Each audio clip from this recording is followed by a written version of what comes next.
This chapter is thinking fourth dimensionally. And now I have told you before it come to pass, that when it is come to pass, ye might believe. Many persons, myself included, have observed events before they occurred, that is, before they occurred in this world of three dimensions. Since man can observe an event before it occurs in the three dimensions of space, life on Earth must proceed according to plan, and this plan must exist elsewhere in another dimension and be slowly moving through our space. If the occurring events were not in this world when they were observed, then, to be perfectly logical, they must have been out of this world. And whatever is there to be seen before it occurs here must be predetermined from the point of view of man awake in a three-dimensional world. Thus, the question arises, are we able to alter our future? My object in writing these pages is to indicate possibilities inherent in man, to show that man can alter his future. But thus altered, it forms again a deterministic sequence starting from the point of interference, a future that will be consistent with the alteration. The most remarkable feature of man's future is its flexibility. It is determined by his attitudes rather than by his acts. The cornerstone on which all things are based is man's concept of himself. He acts as he does and has the experiences that he does because his concept of himself is what it is, and for no other reason. Had he a different concept of self, he would act differently. A change of concept of self automatically alters his future, and a change in any term of his future series of experiences reciprocally alters his concept of self. Man's assumptions, which he regards as insignificant, produce effects that are considerable. Therefore, man should revise his estimate of an assumption and recognize its creative power. All changes take place in consciousness. The future, although prepared in every detail in advance, has several outcomes. At every moment of our lives, we have before us the choice of which of several futures we will choose. There are two actual outlooks on the world possessed by everyone, a natural focus and a spiritual focus. The ancient teachers called the one the carnal mind, the other the mind of Christ. We may differentiate them as ordinary waking consciousness, governed by our senses and a controlled imagination, governed by desire. We recognize these two distinct centers of thought in the statement, "The natural man receiveth not the things of the Spirit of God, for they are foolishness unto him, neither can he know them, for they are spiritually discerned." The natural view confines reality to the moment called now. To the natural view, the past and future are purely imaginary. The spiritual view, on the other hand, sees the contents of time. It sees events as distinct and separated as objects in space. The past and future are a present whole to the spiritual view. What is mental and subjective to the natural man is concrete and objective to the spiritual man. The habit of seeing only that which our senses permit renders us totally blind to what we otherwise could see. To cultivate the faculty of seeing the invisible, we should often deliberately disentangle our minds from the evidence of the senses and focus our attention on an invisible state, mentally feeling it and sensing it until it has all the distinctness of reality. Earnest, concentrated thought focused in a particular direction shuts out other sensations and causes them to disappear. We have but to concentrate on the state desired in order to see it. The habit of withdrawing attention from the region of sensation and concentrating it on the invisible develops our spiritual outlook and enables us to penetrate beyond the world of sense and to see that which is invisible. For the invisible things of him from the creation of the world are clearly seen. This vision is completely independent of the natural faculties. Open it and quicken it. Without it, these instructions are useless, for the things of the Spirit are spiritually discerned. A little practice will convince us that we can, by controlling our imagination, reshape our future in harmony with our desire. Desire is the mainspring of action. We could not move a single finger unless we had a desire to move it. No matter what we do, we follow the desire which at the moment dominates our minds. When we break a habit, our desire to break it is greater than our desire to continue in the habit. The desires which impel us to action are those that hold our attention. A desire is but an awareness of something we lack or need to make our life more enjoyable. Desires always have some personal gain in view. The greater the anticipated gain, the more intense is the desire. There is no absolutely unselfish desire. Where there is nothing to gain, there is no desire, and consequently no action. The spiritual man speaks to the natural man through the language of desire. The key to progress in life and to the fulfillment of dreams lies in ready obedience to its voice. Unhesitating obedience to its voice is an immediate assumption of the wish fulfilled. To desire a state is to have it. As Pascal has said, "You would not have sought me had you not already found me." Man, by assuming the feeling of his wish fulfilled and then living and acting on this conviction, alters the future in harmony with his assumption. Assumptions awaken what they affirm. As soon as man assumes the feeling of his wish fulfilled, his four-dimensional self finds ways for the attainment of this end, discovers methods for its realization. I know of no clearer definition of the means by which we realize our desires than to experience in imagination what we would experience in the flesh were we to achieve our goal. This experience of the end wills the means. With its larger outlook, the four-dimensional self then constructs the means necessary to realize the accepted end. The undisciplined mind finds it difficult to assume a state which is denied by the senses. Here is a technique that makes it easy to encounter events before they occur, to call things which are not seen as though they were. People have a habit of slighting the importance of simple things, but this simple formula for changing the future was discovered after years of searching and experimenting. The first step in changing the future is desire. That is, define your objective. Know definitely what you want. Secondly, construct an event which you believe you would encounter following the fulfillment of your desire. An event which implies fulfillment of your desire, something that will have the action of self-predominant. Thirdly, immobilize the physical body and induce a condition akin to sleep. Lie on a bed or relax in a chair and imagine that you are sleepy. Then, with eyelids closed and your attention focused on the action you intend to experience, in imagination, mentally feel yourself right into the proposed action, imagining all the while that you are actually performing the action here and now. You must always participate in the imaginary action, not merely stand back and look on, but you must feel that you are actually performing the action so that the imaginary sensation is real to you. It is important always to remember that the proposed action must be one which follows the fulfillment of your desire. And also you must feel yourself into the action until it has all the vividness and distinctness of reality. For example, suppose you desired promotion in office. Being congratulated would be an event you would encounter following the fulfillment of your desire. Having selected this action as the one you will experience in imagination, immobilize the physical body and induce a state akin to sleep, a drowsy state, but one in which you are still able to control the direction of your thoughts, a state in which you are attentive without effort.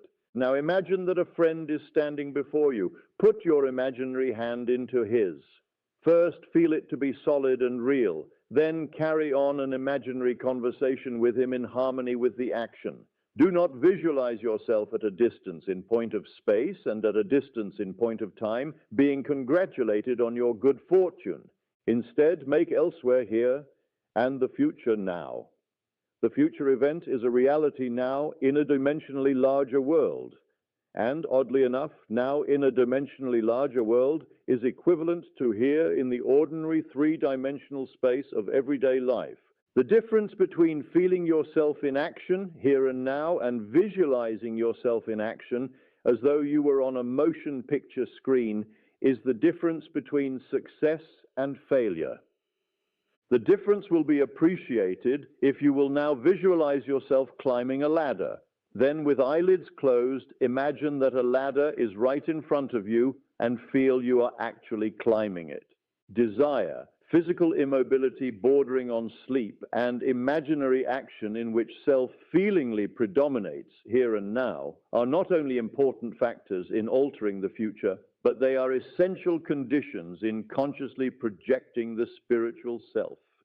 If, when the physical body is immobilized, we become possessed of the idea to do something, and imagine that we are doing it here and now, and keep the imaginary action feelingly going right up until sleep ensues, we are likely to awaken out of the physical body to find ourselves in a dimensionally larger world with a dimensionally larger focus, and actually doing what we desired and imagined we were doing in the flesh.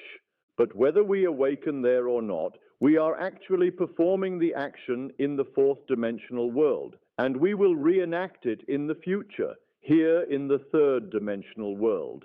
Experience has taught me to restrict the imaginary action, to condense the idea which is to be the object of our meditation into a single act, and to reenact it over and over again until it has the feeling of reality. Otherwise, the attention will wander off along an associational track, and hosts of associated images will be presented to our attention. In a few seconds, they will lead us hundreds of miles away from our objective in point of space and years away in point of time. If we decide to climb a particular flight of stairs, because that is the likely event to follow the realization of our desire, then we must restrict the action to climbing that particular flight of stairs. Should our attention wander off, we must bring it back to its task of climbing that flight of stairs and keep on doing so until the imaginary action has all the solidity and distinctness of reality. The idea must be maintained in the field of presentation without any sensible effort on our part. We must, with the minimum of effort, permeate the mind with the feeling of the wish fulfilled. Drowsiness facilitates change because it favors attention without effort, but it must not be pushed to the stage of sleep, in which we shall no longer be able to control the movements of our attention, but rather a moderate degree of drowsiness in which we are still able to direct our thoughts.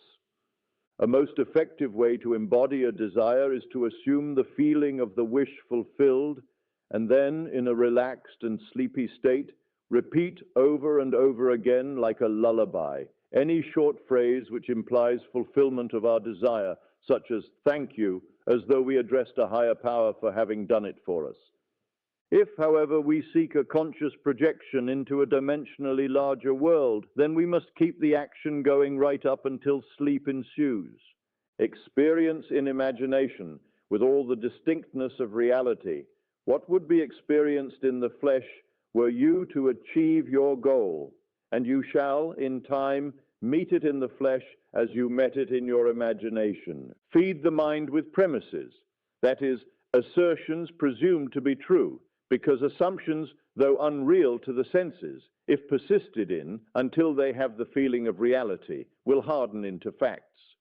To an assumption, all means which promote its realization are good.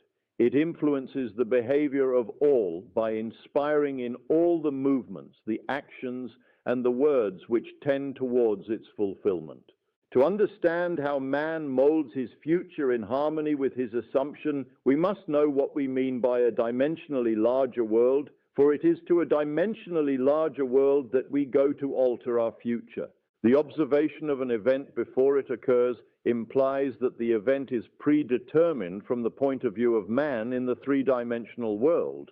Therefore, to change the conditions here in the three dimensions of space, we must first change them in the four dimensions of space. Man does not know exactly what is meant by a dimensionally larger world, and would no doubt deny the existence of a dimensionally larger self.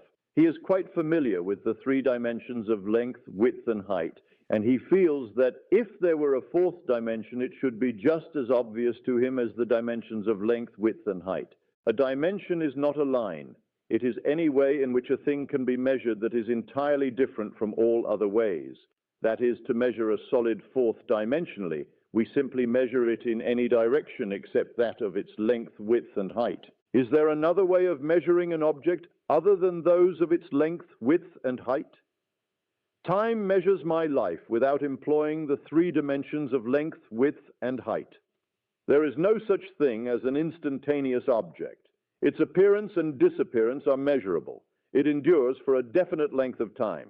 We can measure its lifespan without using the dimensions of length, width, and height. Time is definitely a fourth way of measuring an object. The more dimensions an object has, the more substantial and real it becomes. A straight line, which lies entirely in one dimension, acquires shape, mass, and substance by the addition of dimensions.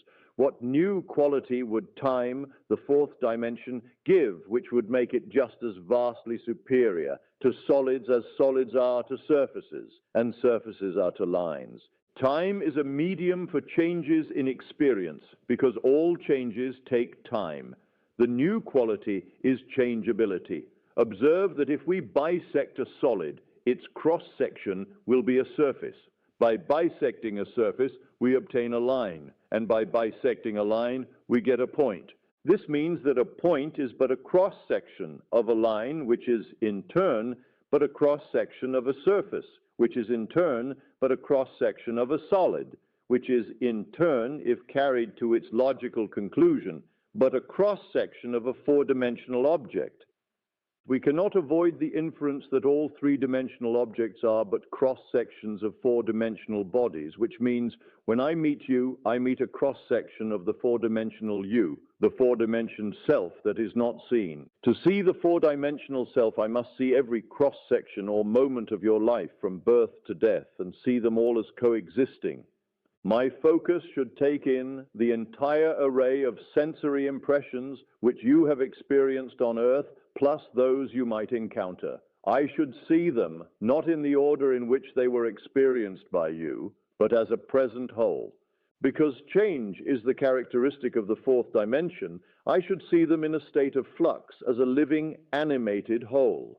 If we have all this clearly fixed in our minds, what does it mean to us in this three-dimensional world? It means that if we can move along time's length, we can see the future and alter it as we so desire.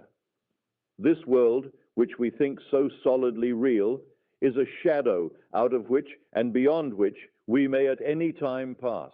It is an abstraction from a more fundamental and dimensionally larger world.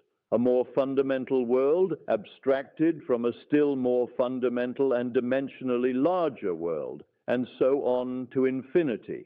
The absolute is unattainable by any means or analysis, no matter how many dimensions we add to the world. Man can prove the existence of a dimensionally larger world simply by focusing his attention on an invisible state and imagining that he sees and feels it.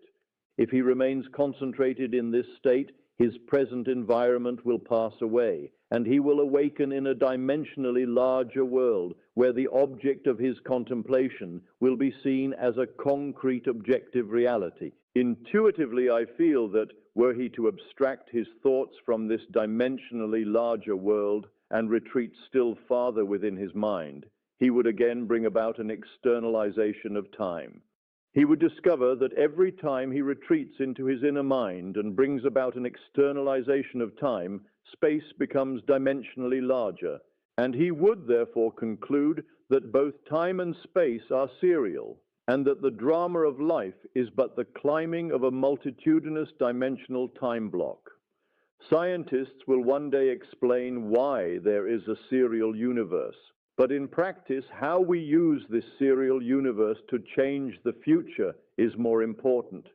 To change the future, we need only concern ourselves with two worlds in the infinite series, the world we know by reason of our bodily organs and the world we perceive independently of our bodily organs. This chapter is Assumptions Become Facts. Men believe in the reality of the external world because they do not know how to focus and condense their powers to penetrate its thin crust. This book has only one purpose, the removing of the veil of the senses, the traveling into another world. To remove the veil of the senses, we do not employ great effort. The objective world vanishes by turning our attention away from it. We have only to concentrate on the state desired in order to mentally see it. But to give it reality so that it will become an objective fact, we must focus attention upon the invisible state until it has the feeling of reality. When, through concentrated attention, our desire appears to possess the distinctness and feeling of reality, we have given it the right to become a visible, concrete fact. If it is difficult to control the direction of your attention while in a state akin to sleep, you may find gazing fixedly into an object very helpful. Do not look at its surface, but into and beyond any plane object such as a wall, a carpet, or any other object which possesses depth. Arrange it to return as little reflection as possible. Imagine then that in this depth you are seeing and hearing what you want to see and hear until your attention is exclusively occupied by the imagined state. At the end of your meditation, when you awake from your controlled waking dream, you feel as though you had returned from a great distance. The visible world which you had shut out returns to consciousness, and by its very presence informs you that you have been self-deceived into believing that the object of your contemplation was real. But if you know that consciousness is the one and only reality, you will remain faithful to your vision, and by this sustained mental attitude confirm your gift of reality and prove that you have the power to give reality to your desires that they may become visible, concrete facts. Define your ideal and concentrate your attention upon the idea of identifying yourself with your ideal. Assume the feeling of being it, the feeling that would be yours were you already the embodiment of your ideal. Then live and act upon this conviction. This assumption, though denied by the senses, if persisted in, will become fact. You will know when you have succeeded in fixing the desired state in consciousness by simply looking mentally at the people you know. In dialogues with yourself, you are less inhibited and more sincere than in actual conversations with others. Therefore, the opportunity for self-analysis arises when you are surprised by your mental conversations with others. And if you see them as you formerly saw them, you have not changed your concept of self. For all changes of concepts of self result in a changed relationship to your world. In your meditation, allow others to see you as they would see you were this new concept of self, a concrete fact. You always seem to others an embodiment of the ideal you inspire. Therefore, in meditation, when you contemplate others, you must be seen by them mentally as you would be seen by them physically were your concept of self an objective fact. That is, in meditation, you imagine that they see you expressing that which you desire to be. If you assume that you are what you want to be, your desire is fulfilled, and in fulfillment, all longing is neutralized. You cannot continue desiring what you have already realized. Your desire is not something you labor to fulfill. It is recognizing something you already possess. It is assuming the feeling of being that which you desire to be. Believing and being are one. The conceiver and his conception are one. Therefore, that which you conceive yourself to be can never be so far off as even to be near, for nearness implies separation. If thou canst believe, all things are possible to him that believeth. Being is the substance of things hoped, the evidence of things not yet seen. If you assume that you are what you want to be, then you will see others as they are related to your assumption. If, however, it is the good of others that you desire, then in meditation you must represent them to yourself as already being that which you desire them to be. It is through desire that you rise above your present sphere, and the road from longing to fulfillment is shortened as you experience in imagination what you would experience in the flesh were you already the embodiment of the ideal you desire to be. I have stated that man has at every moment of time the choice before him which of several futures he will encounter. But the question arises, how is that possible when the experiences of man, awake in the three-dimensional world, are predetermined, as his observation of an event before it occurs implies? This ability to change the future will be seen if we liken the experiences of life on earth to this printed page. Man experiences events on earth singly and successively in the same way that you are now experiencing the words of this page. Imagine that every word on this page represents a single sensory impression. To get the context, to understand my meaning, you focus your vision of the first word in the upper left-hand corner and then move your focus across the page from left to right, letting it fall on the words singly and successively. By the time your eyes reach the last word on this page, you have extracted my meaning. Suppose, however, on looking at the page with all the printed words thereon equally present, you decided to rearrange them. You could, by rearranging them, tell an entirely different story. In fact, you could tell many different stories. A dream is nothing more than uncontrolled four-dimensional thinking, or the rearrangement of both past and future sensory impressions. Man seldom dreams of events in the order in which he experiences them when awake. He usually dreams of two or more events which are separated in time, fused into a single sensory impression, or in his dream, he so completely rearranges his single waking sensory impressions that he does not recognize them when he encounters them in his waking state. For example, I dreamed that I delivered a package to the restaurant in my apartment building. The hostess said to me, "You can't have that there," whereupon the elevator operator gave me a few letters, and as I thanked him for them, he, in turn, thanked me. At this point, the night elevator operator appeared and waved a greeting to me. The following day, as I left my apartment, I picked up a few letters which had been placed at my door. On my way down, I gave the day elevator operator a tip and thanked him for taking care of my mail, whereupon he thanked me for the tip. On my return home that day, I overheard a doorman say to a delivery man, "You can't leave that there." As I was about to take the elevator up to my apartment, I was attracted by a familiar face in the restaurant, and as I looked in, the hostess greeted me with a smile. Late that night, I escorted my dinner guests to the elevator, and as I said goodbye to them, the night operator waved goodnight to me. By simply rearranging a few of the single sensory impressions I was destined to encounter, and by fusing two or more of them into single sensory impressions, I constructed a dream which differed quite a bit from my waking experience. When we have learned to control the movements of our attention in the four-dimensional world, we shall be able to consciously create circumstances in the three-dimensional world.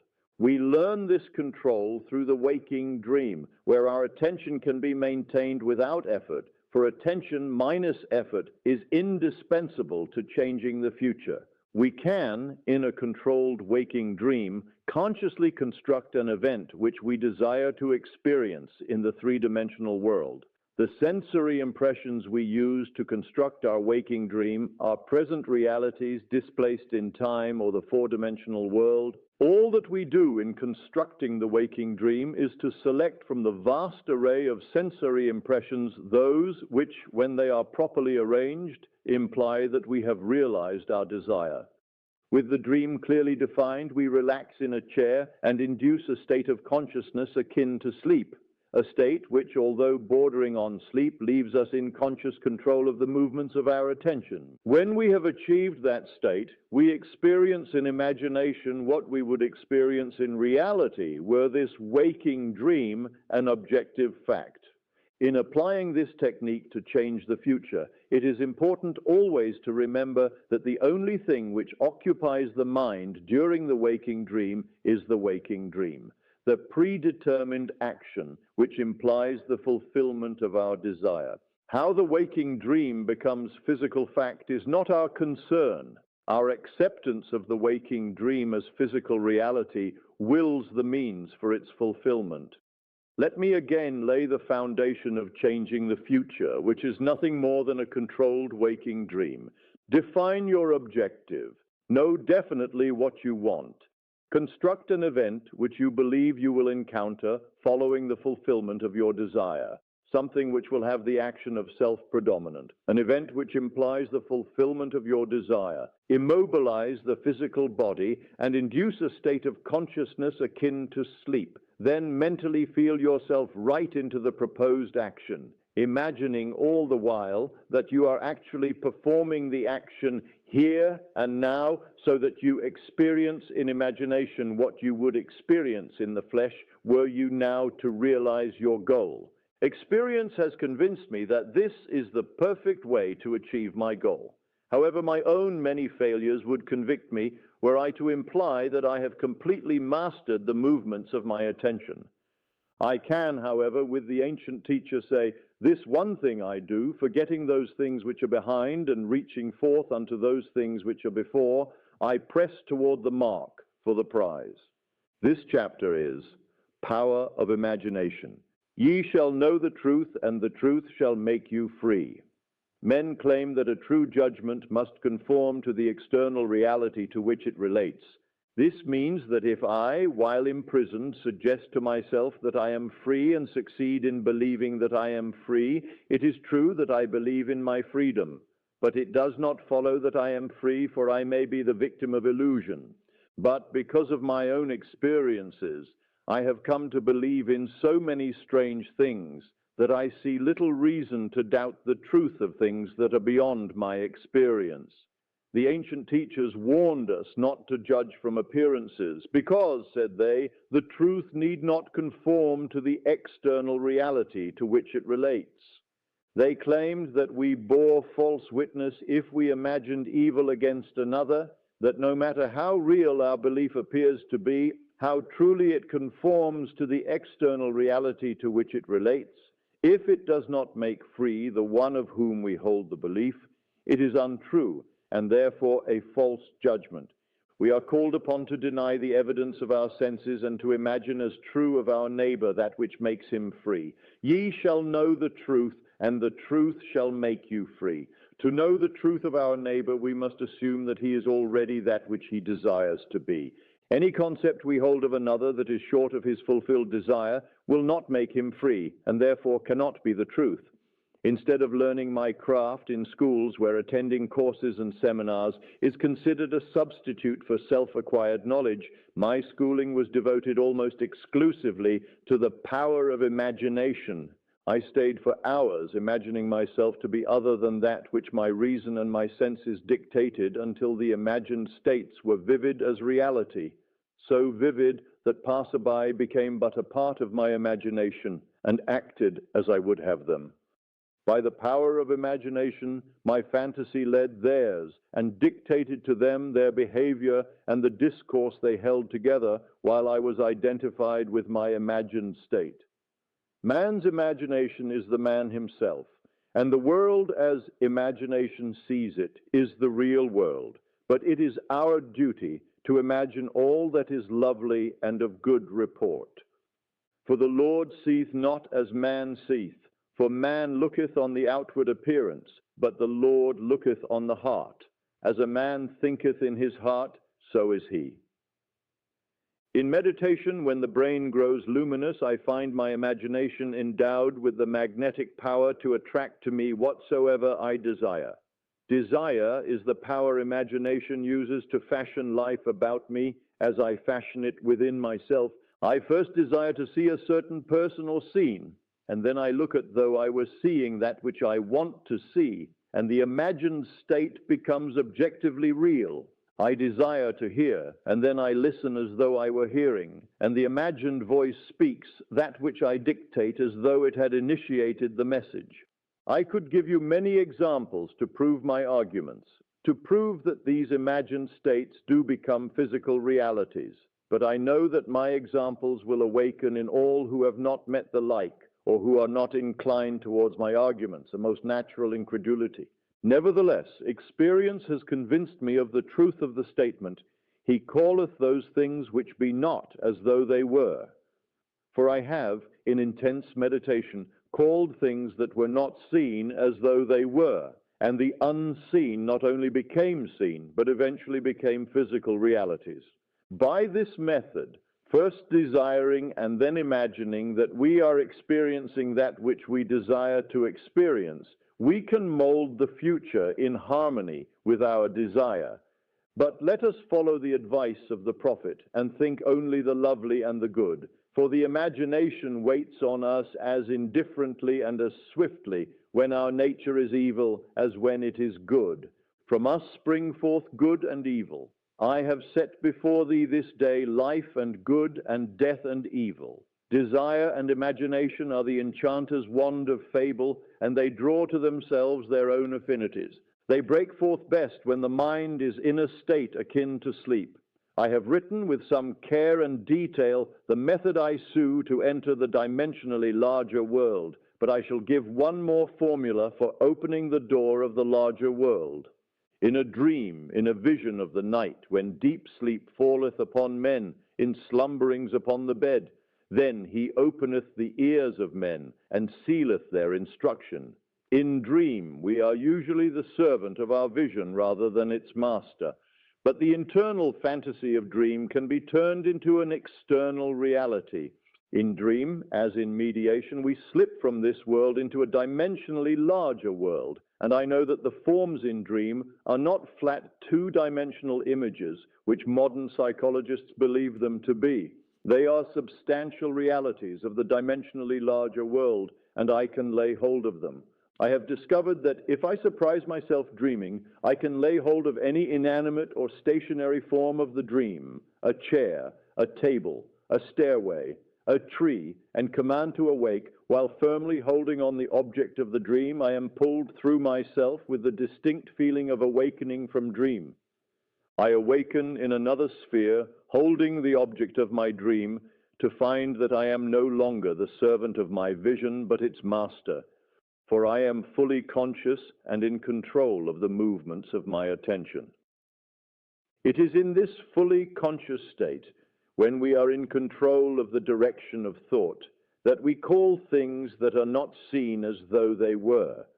In this state we call things by wishing and assuming the feeling of our wish fulfilled. Unlike the world of three dimensions, where there is an interval between our assumption and its fulfillment, in the dimensionally larger world, there is an immediate realization of our assumption. The external reality instantly mirrors our assumption, and here there is no need to wait 4 months till harvest.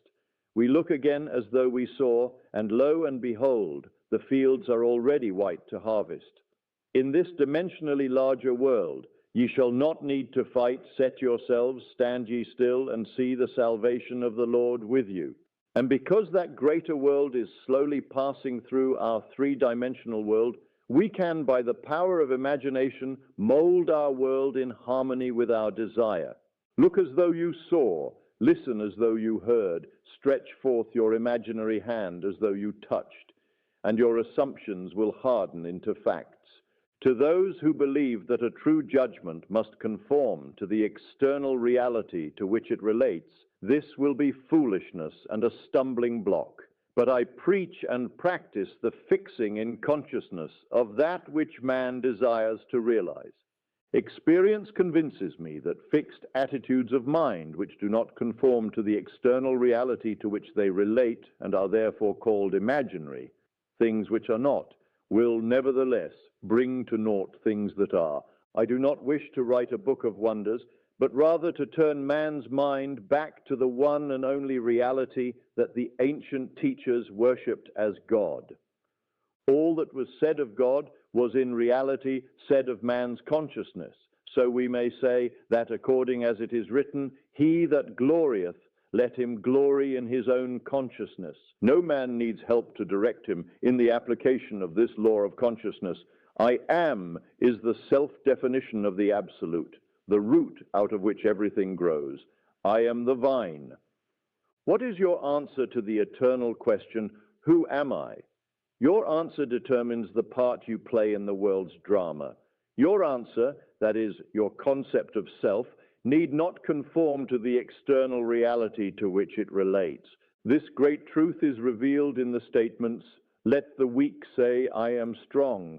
Look back over the good resolutions with which many past New Years are encumbered. They lived a little while, and then they died. Why? Because they were severed from their root. Assume that you are that which you want to be. Experience in imagination what you would experience in the flesh were you already that which you want to be. remain faithful to your assumption, so that you define yourself as that which you have assumed. Things have no life if they are severed from their roots, and our consciousness, our I amness, is the root of all that springs in our world. If we believe not that I am he, ye shall die in your sins. That is, if I do not believe that I am already that which I desire to be, then I remain as I am and die in my present concept of self. There is no power outside of the consciousness of man to resurrect and make alive that which man desires to experience. That man who is accustomed to call up at will whatever images he pleases will be, by virtue of the power of his imagination, master of his fate. I am the resurrection and the life. He that believeth in me, though he were dead, yet shall he live. Ye shall know the truth, and the truth shall make you free. This chapter is no one to change but self. And for their sakes I sanctify myself, that they also might be sanctified through the truth. The ideal we serve and strive to attain could never be evolved from us were it not potentially involved in our nature. It is now my purpose to retell and to emphasize an experience of mine printed by me 2 years ago. I believe these quotations from The Search will help us to understand the operation of the law of consciousness and show us that we have no one to change but self. Once in an idle interval at sea, I meditated on the perfect state and wondered what I would be were I of too pure eyes to behold inequity, if to me all things were pure, and were I without condemnation. As I became lost in this fiery brooding, I found myself lifted above the dark environment of the senses. So intense was feeling, I felt myself a being of fire dwelling in a body of air. Voices, as from a heavenly chorus, with the exaltation of those who had been conquerors in a conflict with death, were singing, "He is risen," and intuitively I knew they meant me. Then I seemed to be walking in the night. I soon came upon a scene that might have been the ancient pool of Bethesda, for in this place lay a great multitude of impotent folk, blind, halt, withered, waiting not for the moving of the water as of tradition, but waiting for me. As I came near, without thought or effort on my part, they were, one after the other, molded as by the magician of the beautiful. Eyes, hands, feet, all missing members, were drawn from some invisible reservoir and molded in harmony with that perfection which I felt springing within me. When all were made perfect, the chorus exulted, "It is finished." Then the scene dissolved, and I awoke. I know the vision was the result of my intense meditation upon the idea of perfection, for my meditations invariably bring about union with the state contemplated. I had been so completely absorbed within the idea that for a while I had become what I contemplated, and the high purpose with which I had for that moment identified myself drew the companionship of high things and fashioned the vision in harmony with my inner nature. The ideal with which we are united works by association of ideals to awaken 1,000 moods to create a drama in keeping with the central idea. My mystical experiences have convinced me that there is no way to bring about the outer perfection we seek other than by the transformation of ourselves. In the divine economy, nothing is lost. We cannot lose anything save by descent from the sphere where the thing has its natural life. There is no transforming power in death, and whether we are here or there, we fashion the world that surrounds us by the intensity of our imagination and feeling, and we illuminate or darken our lives by the concepts we hold of ourselves. Nothing is more important to us than our conception of ourselves, and especially is this true of our concept of the dimensionally great one within us. Those who help or hinder us, whether they know it or not, are the servants of that law which shapes outward circumstances in harmony with our inner nature. It is our conception of ourselves which frees or constrains us, though it may use material agencies to achieve its purpose. Because life molds the outer world to reflect the inner arrangement of our minds, there is no way of bringing about the outer perfection we seek other than by the transformation of ourselves. No help cometh from without. The hills to which we lift our eyes are those of an inner range. It is thus to our own consciousness that we must turn as to the only reality, the only foundation on which all phenomena can be explained. We can rely absolutely on the justice of this law to give us only that which is of the nature of ourselves. To attempt to change the world before we change our concept of ourselves is to struggle against the nature of things. There can be no outer change until there is first an inner change. As within, so without. I am not advocating philosophical indifference when I suggest that we should imagine ourselves as already that which we want to be, living in a mental atmosphere of greatness, rather than using physical means and arguments to bring about the desired change. Everything we do, unaccompanied by a change of consciousness, is but futile readjustment of surfaces. However we toil or struggle, we can receive no more than our assumptions affirm. To protest against anything which happens to us is to protest against the law of our being and our rulership over our own destiny. The circumstances of my life are too closely related to my conception of myself not to have been formed by my own spirit from some dimensionally larger storehouse of my being. If there is pain to me in these happenings, I should look within myself for the cause, for I am moved here and there and made to live in a world in harmony with my concept of myself. Intense meditation brings about a union with the state contemplated, and during this union we see visions, have experiences, and behave in keeping with our change of consciousness. This shows us that a transformation of consciousness will result in a change of environment and behavior. All wars prove that violent emotions are extremely potent in precipitating mental rearrangements. Every great conflict has been followed by an era of materialism and greed in which the ideals for which the conflict ostensibly were waged are submerged. This is inevitable because war evokes hate, which impels a descent in consciousness from the plane of the ideal to the level where the conflict is waged. If we could become as emotionally aroused over our ideals as we become over our dislikes, we would ascend to the plane of our ideal as easily as we now descend to the level or our hates. Love and hate have a magical transforming power, and we grow through their exercise into the likeness of what we contemplate. By intensity of hatred, we create in ourselves the character we imagine in our enemies. Qualities die for want of attention, so the unlovely states might best be rubbed out by imaging beauty for ashes and joy for mourning, rather than by direct attacks on the state from which we would be free. Whatsoever things are lovely and of good report, think on these things, for we become that with which we are en rapport. There is nothing to change but our concept of self. As soon as we succeed in transforming self, our world will dissolve and reshape itself in harmony with that which our change affirms.